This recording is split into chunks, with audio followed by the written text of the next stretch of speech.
everybody, and welcome back to Microbiology, Bio229. I am Mary Annarella, your host, and today we have moved on to Chapter 3 in our book, Microscopy and Microbial Morphology. Morphology just refers to the form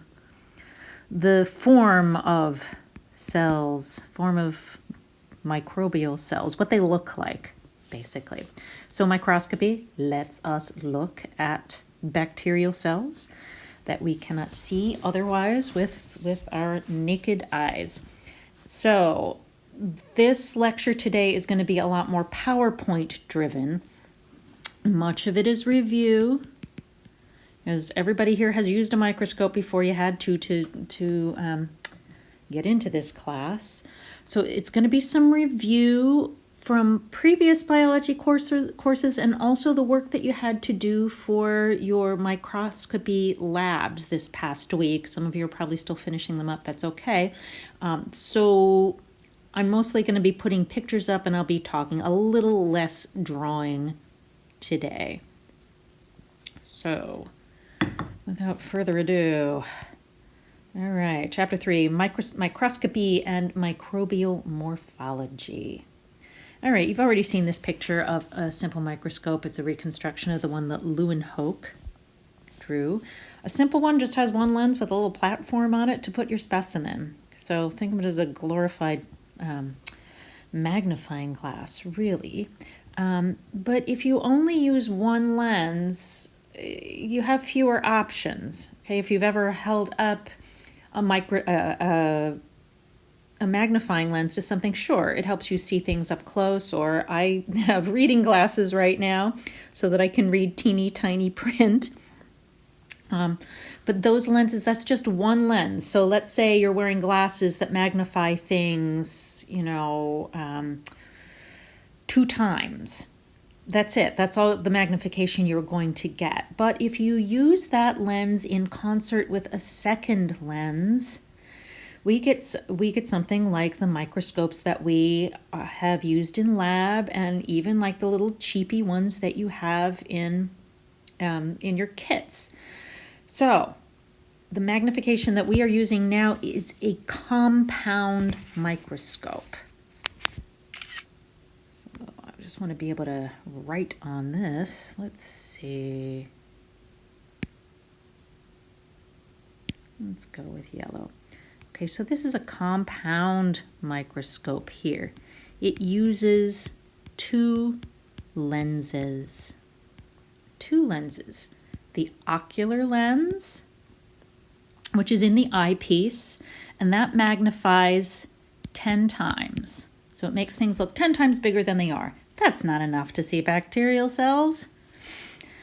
But if you use it in concert with one of the objective lenses, and those are on that little revolving nose piece, you have 3 of them here. If we were in the microbiology lab at HCC, we would actually have a 4th objective lens.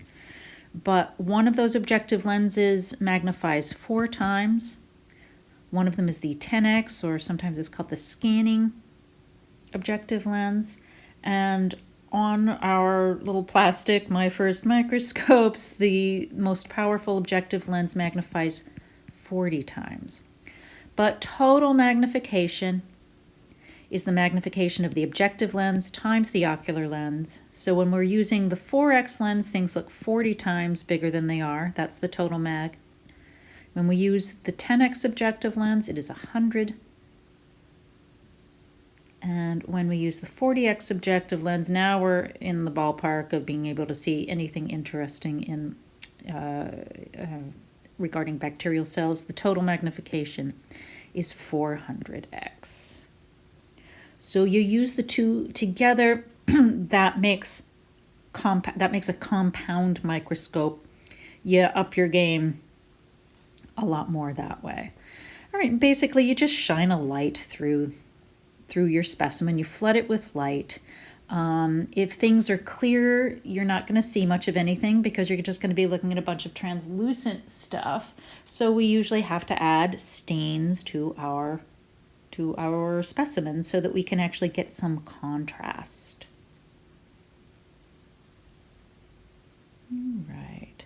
So speaking of contrast, there are a couple of concepts in microscopy that we need to talk about, and one is resolving power or resolution and contrast. And resolving power is the minimum distance between two. I'm just reading this to you. This is ridiculous. Resolving power is the minimum distance between two objects that can be seen with an instrument.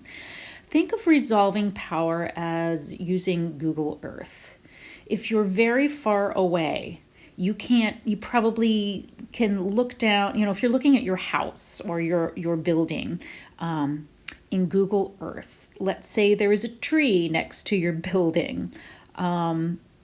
If you're too far away, that tree and that building are going to look like one giant blob. But as you get closer, the resolving power increases, and you might actually be able to see the difference see that tree and your building as two separate objects. So the second bullet here, a microscope with a resolving power of 200 nanometers can distinguish between 2 points if they're no closer together than 200 nanometers. So Google Earth is going to have a limitation for its resolving power, but the closer you get in, the resolving power improves, and then eventually you can't get any closer. But it's just the minimum distance, so you can still see two objects that are next to each other as two distinct objects.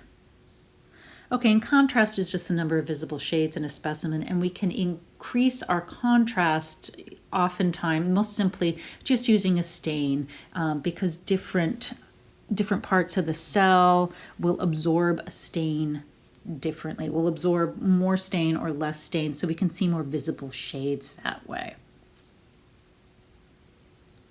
All right, so just how small is a nanometer? If we're looking at this, eukaryotic cells right in the middle, somewhere between 10 micrometers. So micro is 10 to the minus 6th, whereas nanometer is 10 to the minus 9th. So 1 nanometer, we're talking like lipids are in that range, 1 to 10 nanometers. So depending on your resolving power, let's say if it's 100 nanometers, you should be able to see a virus. Our microscopes are not nearly that strong, especially the little ones that we have at home now in our kits, because we only have a 40x objective lens on that. All right. The ones that we have in the laboratory, however, have a 100x objective lens. So the maximum total magnification would be 1,000. Things would look 1,000 times larger. And those are so helpful, but it's really hard to find inexpensive microscopes that have, for home use, that have a 100x objective lens. But when you use that 100x objective lens, you have to use immersion oil. And that's what one of the online labs is talking about. So here's the deal with that. And let me go back to my notebook here. All right, you may have noticed with a microscope, and they talk about this in the notes. You probably already have, or you should already have this in your lab notebook. But let's say this is an objective lens here, and let's say this is the 10x objective lens. And here is your specimen here. You're going to have it, on a slide, whatever. And this is what you're looking at. If it's in focus, there's going to be a certain amount of distance between your lens and your sample. But let's say you use the 40x objective lens.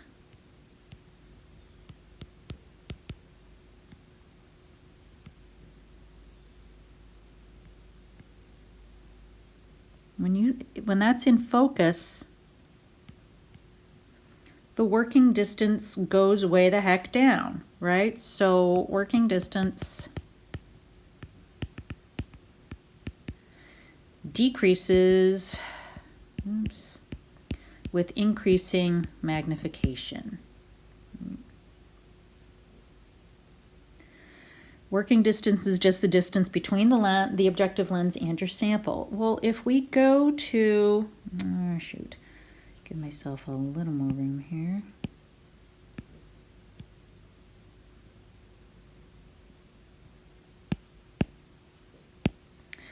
if we go to 100x objective lens, which again, we don't have. Put a little lens in there. That looks ridiculous. I'm getting rid of that little thing. Okay. There is a very small distance between the 100x objective lens and your sample. So close. We gotta check this out. Okay, if you look here, like let's say we have the lamp down here, shining its light like the sun going through the glass and your sample.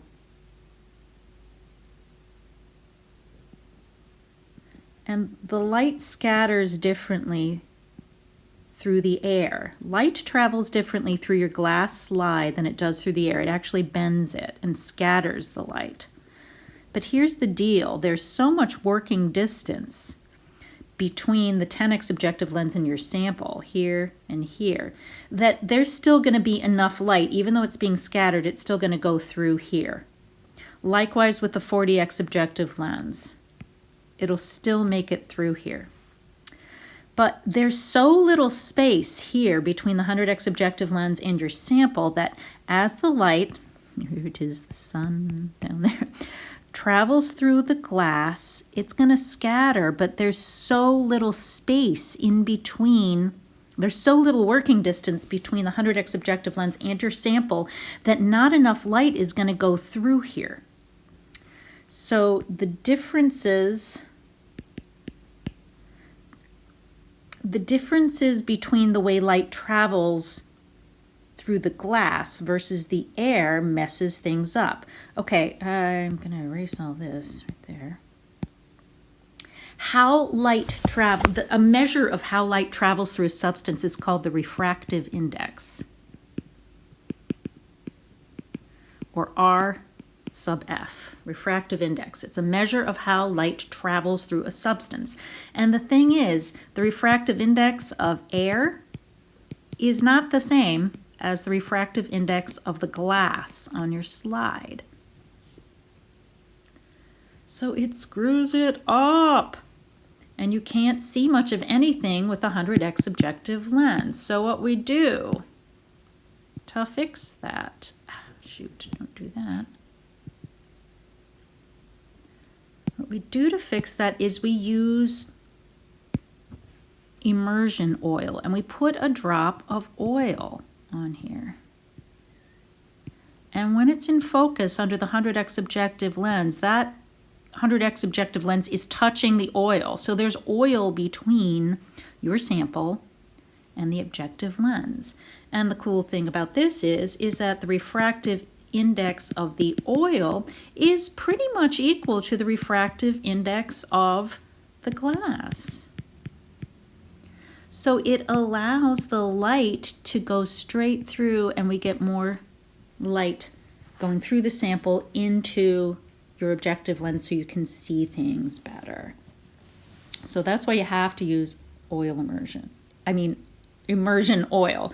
The 100x objective lens is often called the oil immersion. Go nuts for me promising to use this in landscape, not portrait. Gosh, I am annoying. I'm going to make a little sticky note for myself, remembering to do this. The good thing is that I actually did remember to put this on airplane mode. You can see the little airplane up in my right-hand corner of my iPad here. Yeah, because when I first started doing this, I used to get texts from my mom and my kids. And they would show up right on my screen through iMessage.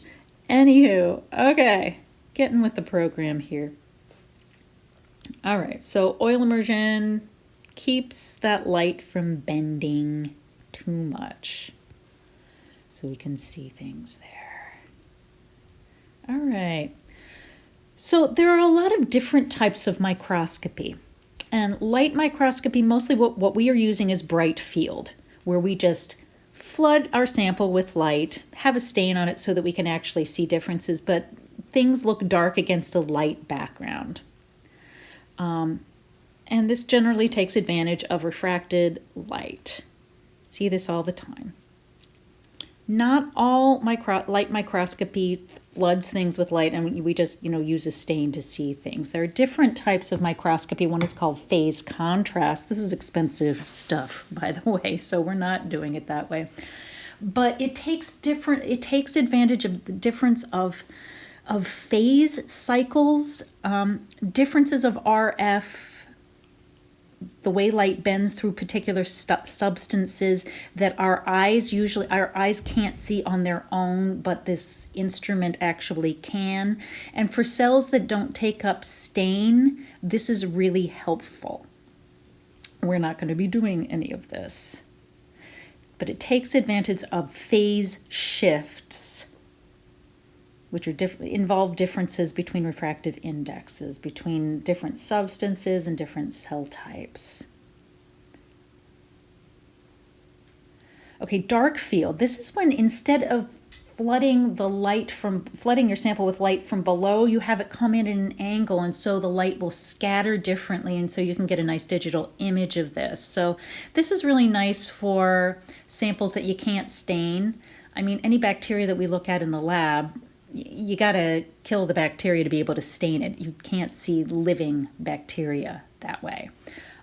So sometimes we like to take advantage of, and sometimes we like to look at cells that are alive and in a liquid medium without having to, fry them or bake them onto the slide and put a cover slip over it.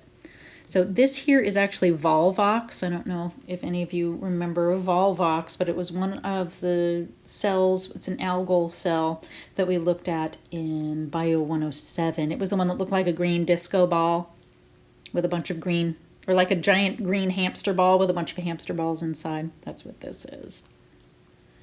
All right, fluorescent light microscopy. This is used a lot in diagnostics in the laboratory. It's where you tag cells with some sort of fluorescent molecule.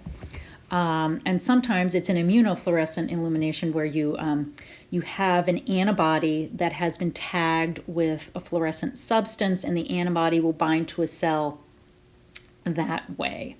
So that's one of the ways that you can look for, a particular virus, for example. You're looking for, if you have an antibody against a particular cell or a virus, you can illuminate it that way. So it's fluorescence. You have a fluorescent molecule that you basically use as a stain. So that one's kind of fun. All right, electron microscopy does not use light. It actually uses I've got a typo here. It uses a beam of electrons instead of a light, and instead of a glass lens, it's got a magnet. It is not the easiest kind of thing, but it's got tremendous resolving power. I have here 0.3 nanometers. That's unbelievably amazing. Preparing a sample for electron microscopy is really difficult, and the microscope itself, it basically takes up a room, kind of like this. So it's not something we can do. I think they actually might have a microscope, a scanning electron microscope at UMass. We do not at HCC. Very expensive, but check out the resolution that you can get. Isn't that amazing? Okay, over here where it says RER, can I zoom in here? Oh, I can. Where it says RER, that's the rough endoplasmic reticulum. And up here where you have MI, that is a mitochondria. Really cool. But check this out. This is an up close and personal view of the rough endoplasmic reticulum, and these little grainy spots are actual ribosomes. That is incredible. Cannot see that. You can't even see a mitochondria with the microscopes that we have in lab, even with a 100x objective lens. That is from a scanning electron microscope. Really cool. All right. So bacterial cells are going to be clear. So we have to add a stain to them. If you think back to Bio107, for example, we had you look at a lot of cells. We didn't look at bacterial cells there because we can't have them in that laboratory, but we had you look at a lot of algae cells, and they were green. We didn't have to add any stain to them because they were already green. They got a bunch of pigments in them. But when you scraped up your cheek cells and put them on a slide, you had to add some blue dye to it. I think it was methylene blue. Because otherwise you'd be looking at your cheek cells and they would just look translucent. Bacterial cells, same way. Most of them are going to be translucent. So we have to add a stain to them. Most of the stains that we use are going to be basic, meaning they're going to be slightly alkaline. Take a picture here. All right, we're going to be using, change that to red, basic, because basic dyes are positively charged and they'll be attracted to the negatively charged part of the cell wall. Think of it this way, phospholipid membrane, you know, it's a phospholipid with a polar head. If this is the outer layer, like this, like that. These phosphate polar heads here, they're negatively charged. It's the phosphate group, remember, and that's a -3 charge. So cell membranes are going to be wickedly negatively charged. So if you put a basic stain on them that is positively charged, it's going to stick very rapidly, very easily. So we're going to use basic dyes most of the time. Acidic dyes, negatively charged, hardly ever use those. They stain the background, because think about it. If you've got a bacterial cell that's negatively charged and you add a negative stain to it, they're gonna repel each other. So you end up getting like a translucent cell, and you can stain the medium that's around it. All right, that's just a simple stain. Simple staining, you just add one dye. That's it. That's helpful sometimes, but we often find it very advantageous in microbiology to do what we call differential staining. Oops, don't want to get ahead of myself there. So differential staining uses more than one dye.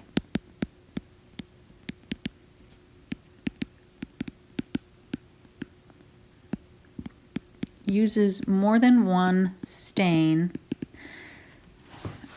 and it can let us visualize different parts of bacteria sometimes, or it can let us differentiate between two different types of bacteria. All right, and there is absolutely no more popular differential stain in microbial study than what is called the Gram stain. The Gram stain was developed by some postdoc whose last name was Graham. So we're not talking like, oh, Gram stain, do we have to weigh things out with gram, a certain number of grams of each stain? And the answer is no, that was the dude's last name. So this, I think he was actually a graduate. Let me look up this guy's name. Gram stain, also called Graham's method. What was the guy's name? It's not saying. Hans Christian Gram, who developed this technique. But it basically uses two different stains, which helps us classify bacteria into two different major categories. Oops, lets us categorize bacteria into two groups. And those two groups are, gram-positive bacteria or gram-negative bacteria. All right, and it's got 4 parts. You're actually going to do this in lab. It's part of your kit, too. So the first thing that you do you put on what's called the primary stain. The primary stain, which is called crystal violet. Crystal violet. That sounds like, I don't know, the name of one of the Spice Girls or something like that. Crystal violet, and this is why I chose purple for my marker here. Crystal violet will stain both gram-positive cells and gram-negative cells purple. So everybody's purple. So gram-positive cells will be purple and gram-negative cells will be purple at this stage. The second thing you do is you add something called a mordant, which is an iodine solution. I'm abbreviating the word solution. S-O-L-N, solution, because I'm running out of space here. And basically, a mordant is just something that helps the stain stick better, right? So it's not going to change anything except help that crystal violet stick better to the cells. So still, everyone will be purple. Both gram-positive cells and gram-negative cells will look purple at this point. All right, then comes the next step. Let's do a different color for this. Step number 3, it's called decolorizing. You basically add propyl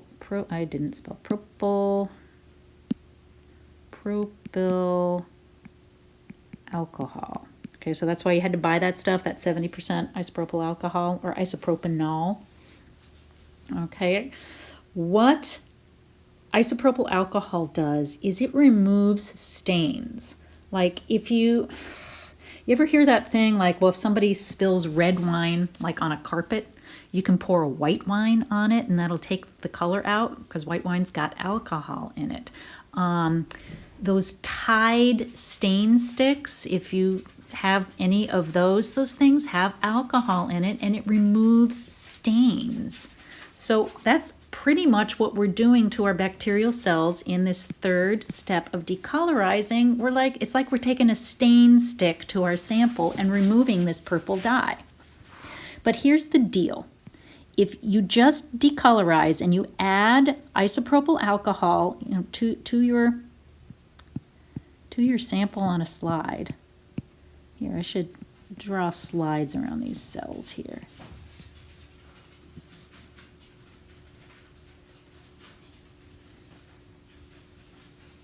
Okay, pardon me, my dog that you probably heard clicking around sounds like she needs to go out. I will be right back.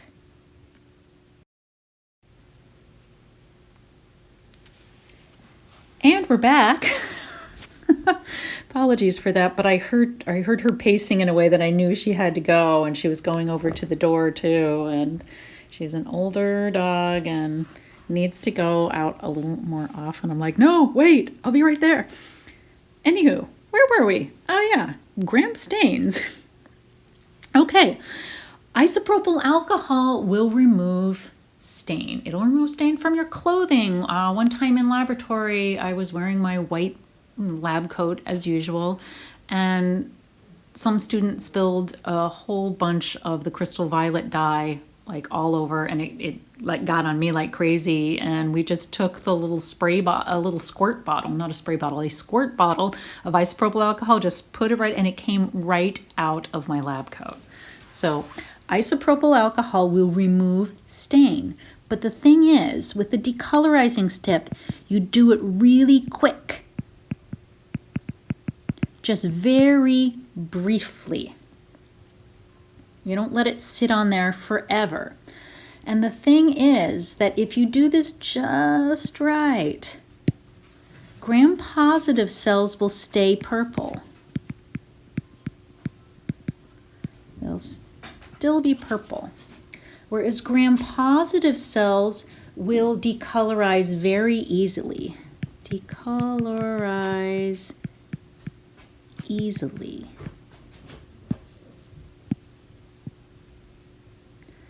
And they will become clear.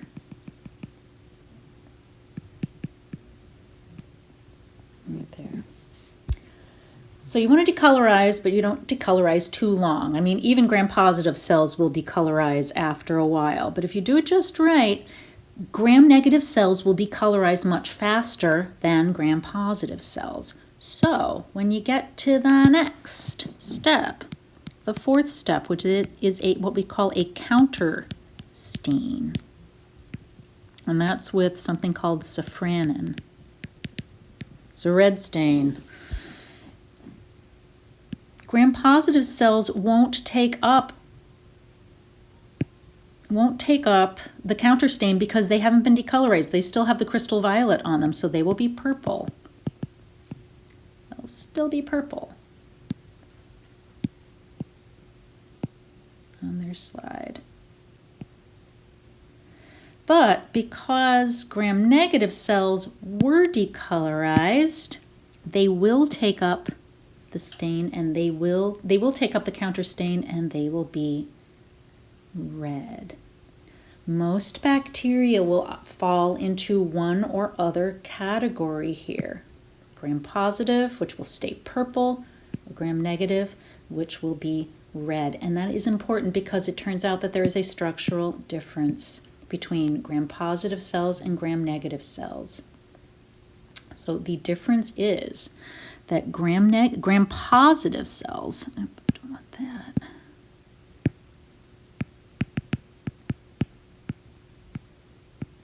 Gram-positive cells have, okay, and let me back this up.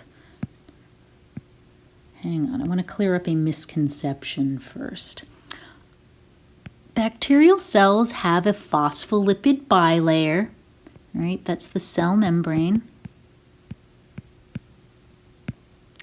But outside of the cell membrane, they have something called a cell wall.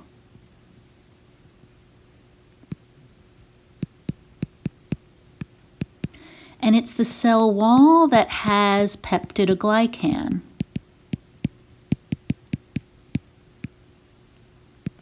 Which is a complex carb, like that. With gram-positive cells,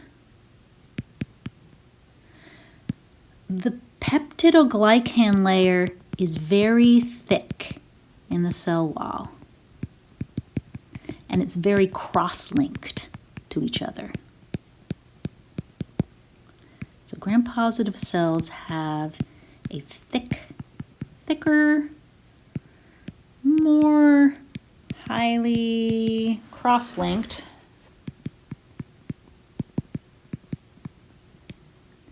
peptidoglycan layer than gram-negative bacteria. I'm pointing this out. The cell membrane is purple. The cell membrane is on the inside of the cell wall. Bacteria have cell walls that are outside of the cell membrane. Don't confuse the cell wall with the cell membrane. They actually are two different things. So gram-negative bacteria have a very thin layer of peptidoglycan. Gram-negative bacteria have a thinner layer of peptidoglycan. I'm just writing peptid. And it's not as highly cross-linked, so it doesn't hold the primary stain as tightly as gram-positive bacteria. Gram-negative bacteria, because they have this thinner layer of peptidoglycan, they decolorize faster than gram-positive bacteria. So they decolorize faster. And then they have space to take up the counter stain, the safran, and so they'll be red at the end of a gram stain. But it's like, okay, so who cares? Who cares that gram-positive bacteria have a thicker peptidoglycan layer and gram-negative ones have a thinner one? I mean, what does it even mean for, you know, human health? Anything? Well, actually it does, because in addition to having a thinner layer of peptidoglycan, it's like, oh, poor gram-negative bacteria, you don't have the nice thick cell wall with all that highly cross-linked peptidoglycan that the gram-positive bacteria has, and gram-negative bacteria is like, well, you know, hold my beer. I got something that gram-positive bacteria don't have, and that is another outer layer outside of the cell wall that is called, okay, it's an outer it's a membrane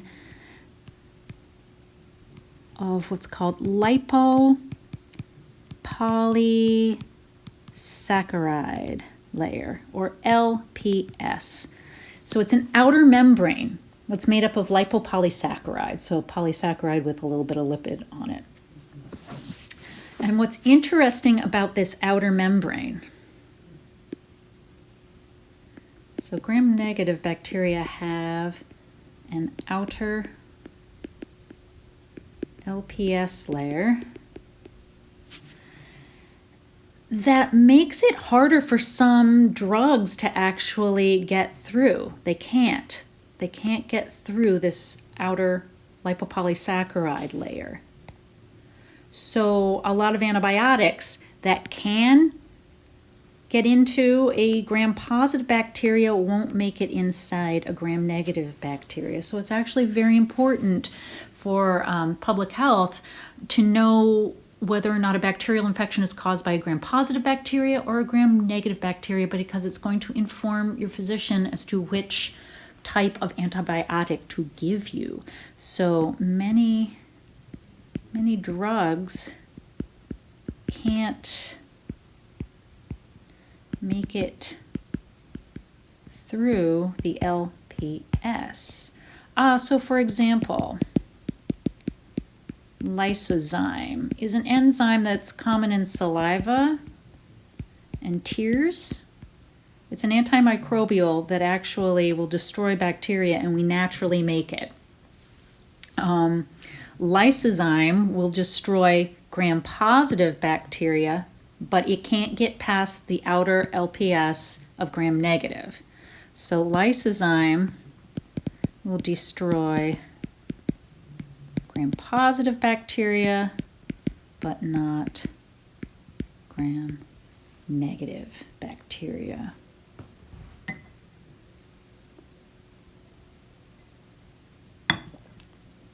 All right, so it actually does matter. There are some drugs that will kill both. Those are generally called broad spectrum antibiotics, but there are some that are designed to better penetrate this outer layer, and some that are designed just to kill gram-positive fairly easily.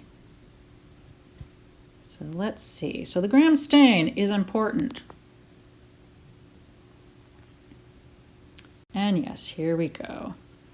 So got a nice little graphic for you right here that gram-positive cells will remain purple at the end of this gram stain, whereas gram-negative cells will be red.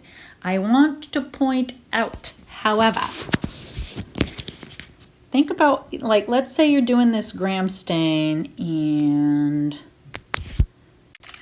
I don't know, you're in the middle, you've added the primary stain, you've added the mordant, everybody's purple, and then you go to decolorize, and I don't know, your phone goes off or you get a text, and so you leave the decolorizing agent on too long. Gram-negative cells will still turn colorless if you let that alcohol sit there too long. So think about what would happen when you do the counter stain. That's going to be red. And you're going to think that that's a gram-negative cell, and it was really gram-positive. And then you do that in your lab report, and the report goes back to the physician's office, and they're like, oh my gosh, this is a gram-negative cell. We need to change their antibiotics, and they shouldn't have done that. So Don't let the decolorizer sit too long. But now that I've freaked everybody out going, oh my gosh, I'm not going to let the decolorizer sit too long on my sample, on my slide. I'm going to do it real fast. Well, if you do it too fast and you don't let things decolorize long enough, gram-negative cells won't decolorize and they'll still be purple. And then they won't take the counter stain, and you'll be thinking that those gram-negative cells are actually gram-positive. So this is a critical step. When I do it in the lab, I just drop it on. I just let it drip out of the little squeeze bottle that I have, or eyedropper, and as soon as I see the purple crystal violet dye start to bubble up, I quickly rinse that slide off. But you want to see it start to like, the purple will come into the alcohol that you put on there. So, oh, I have acetone here. No. We don't have acetone in there. That's a little too harsh and too smelly. Just isopropyl alcohol should suffice. So you rinse that off. So FYI, what I don't have on here is that you add the primary stain, crystal violet, you rinse with water. You add the iodine, you rinse again. You add the decolorizing agent, and because some of that's going to linger on the slide and it'll keep decolorizing stuff, you just got to rinse the crap out of it. Rinse, rinse, rinse. Rinse it well after you add the isopropyl alcohol. And then the counter stain, and yeah, rinse it off, but then who cares, because you just get it on your fingers, but that's really not that big of a deal.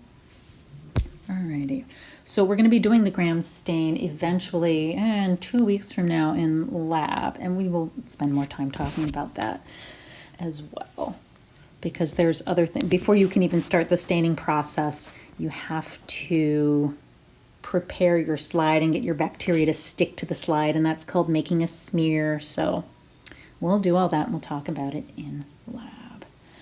All right, so just to recap, gram-positive cells have a thicker layer of peptidoglycan in their cell walls. That layer is highly cross-linked, so it holds that primary stain, that crystal violet, more tightly. It does not decolorize easily.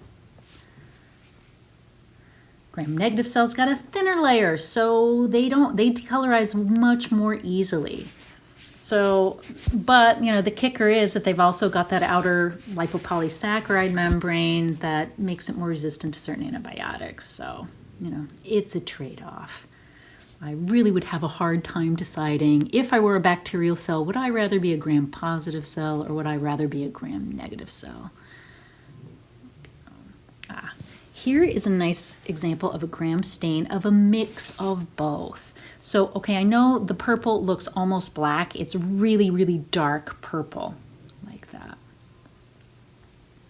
Whereas these red ones, personally, I don't think the cells look red. They look more pink to me. Like, look over here, like there. That looks pink to me. Pink and a really super dark purple. This is a really nice example. Now I want to point out where it says rod. Literally, there was a rod-shaped bacterial cell. It's just shaped like a rod. Another word for that is bacillus. Bacillus means rod. Coccus means a sphere. So not all bacteria are shaped the same way. Oh, we got a Vibrio here. That's kind of like a little crescent.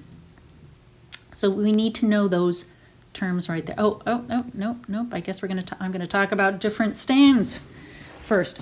Not all bacteria can be stained by a gram stain, which is a bummer.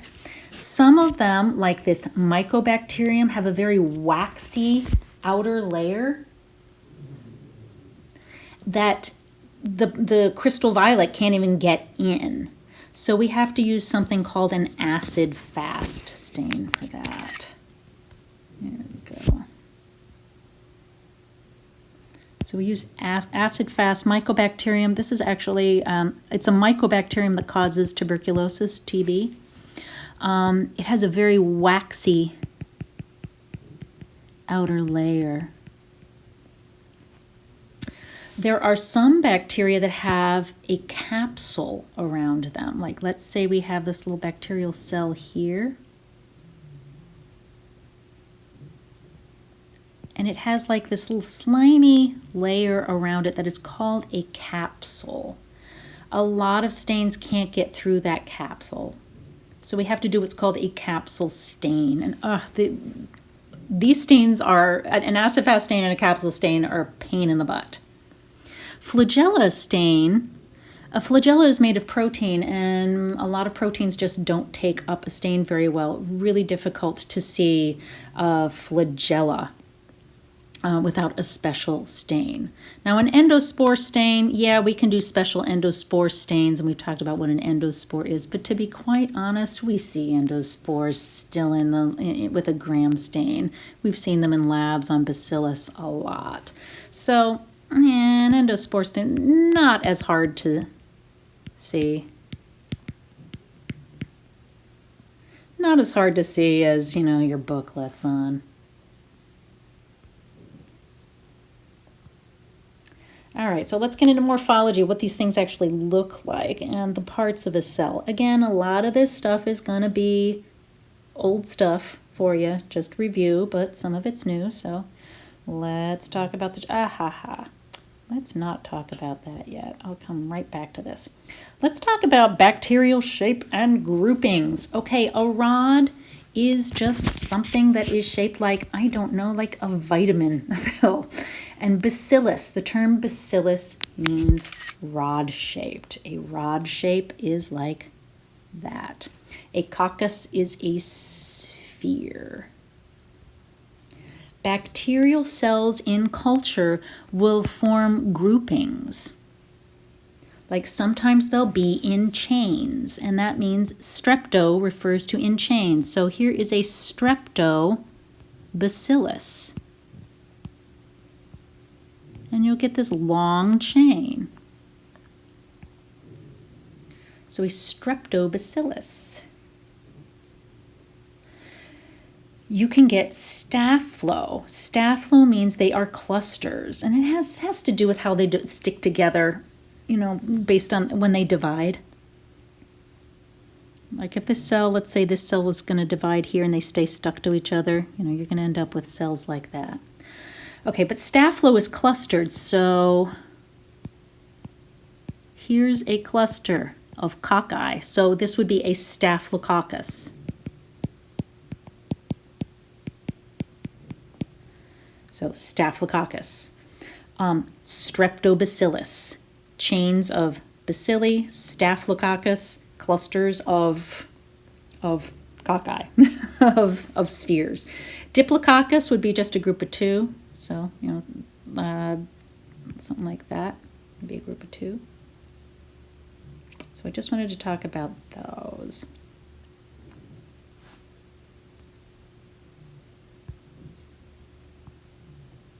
You get some unusual shapes, something in between, like a coccobacillus. To be honest, E. coli is a bacilli. It's a rod-shaped bacterium, but it's kind of a stumpy, it's a short rod. You got rods that are like that, and then you have a short one like that. Vibrio is a slight curve like this. A spirulum, which you don't see that often, is like this thing. It's just got like one bend to it, but this spirochete here, this one looks like that, or it's really like a little corkscrew, like that. And an example of this is the bacterium, the spirochete that causes Lyme disease. That's caused by a spirochete. That's it right there with an immunofluorescent stain. But for the most part, things are going to be rods or they're going to be cocci. So call me a cockeyed optimist. All right, so you get some weird shapes. We already talked about the cell wall and versus the cell membrane. Okay, so I'm drawing right here. I got to take a screenshot of it before I can draw on it. All right, so we got our phospholipid bilayer here, and notice that it's pointing to this inner one. Right there, right here. That's the phospholipid bilayer. peptidoglycan cell wall is here. There we go. Cell wall. And then this one has an outer membrane. So is this a gram-positive or a gram-negative cell? And if you said ding, ding, ding, it's a gram-negative cell, you are correct, because this outer membrane here is not present in a gram-positive cell. So this is a gram-negative cell.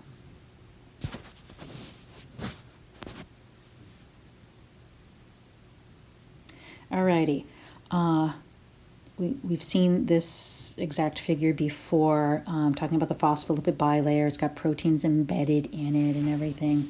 I want to pause for a moment. Yeah, before we get too heavily into the parts of a cell, I want to go back to this slide that I skipped, talking about the differences between prokaryotes and eukaryotes. We're going to be looking mostly,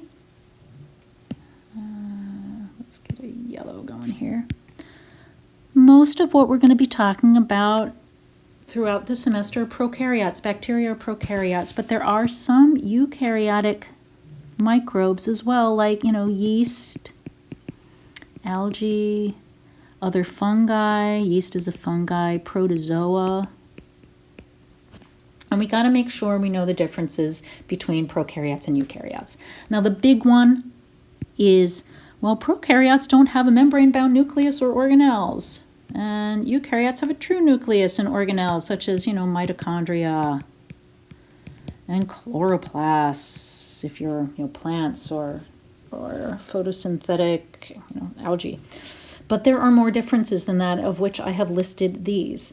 There are even more differences that we're going to add to this. So if you want to print out this slide, or what I would do is just in the back of your notebook, I would keep a running list.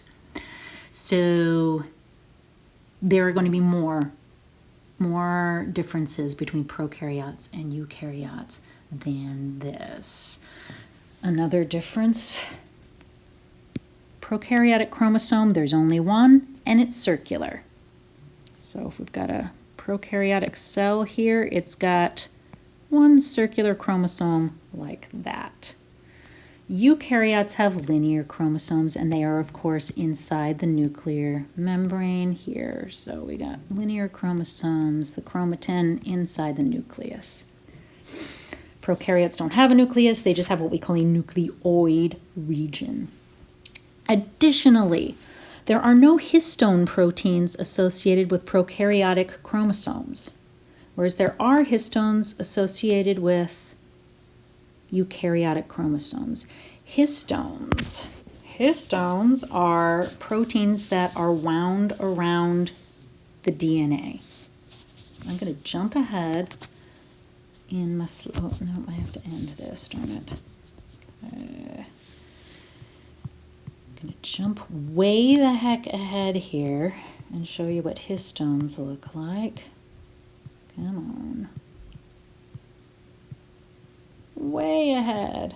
Oh my gosh, I did not think it was this far. Yes, it is. Okay, this is actually an electron micrograph of eukaryotic chromosomal DNA. Down here, the red